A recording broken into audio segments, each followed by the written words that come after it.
بسم الله الرحمن الرحيم. استفتاح ان شاء الله.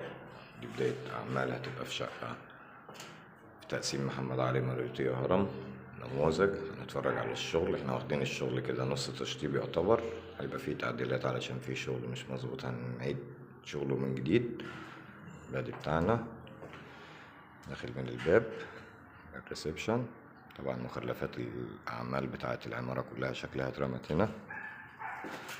خش من الباب ده حمام الريسبشن، الحمام بتاع الجست،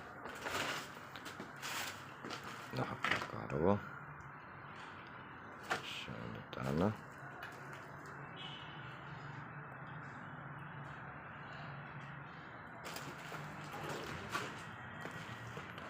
الارتفاع بتاع التراب زي ما انتوا شايفين بتاع اكتر من متر ويه. ده هنا شباك من اول العميل كان فاتحه. بعد كده نخش في الطرقة، غرفة يمين، أبو مصطفى، معلم محمود، أستاذ الكهرباء بتاعنا.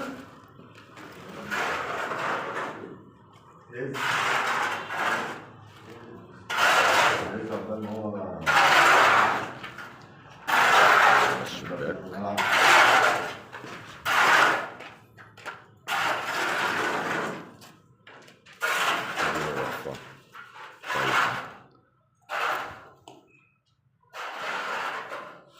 هنعملها لها دلوقتي وهنشوفها.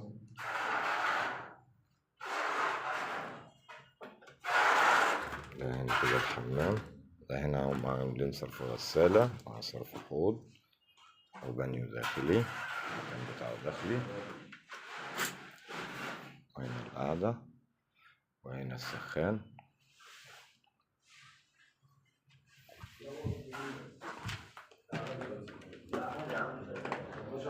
وبعد كده بعد الحمام في الباب بتاع المطبخ من جنب الطرقة على طول.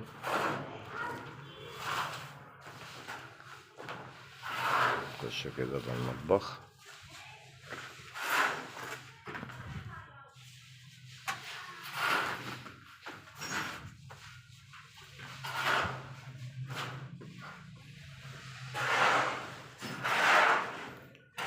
نشوفكم ان شاء الله مع بداية الشغل والاعمال اول باول.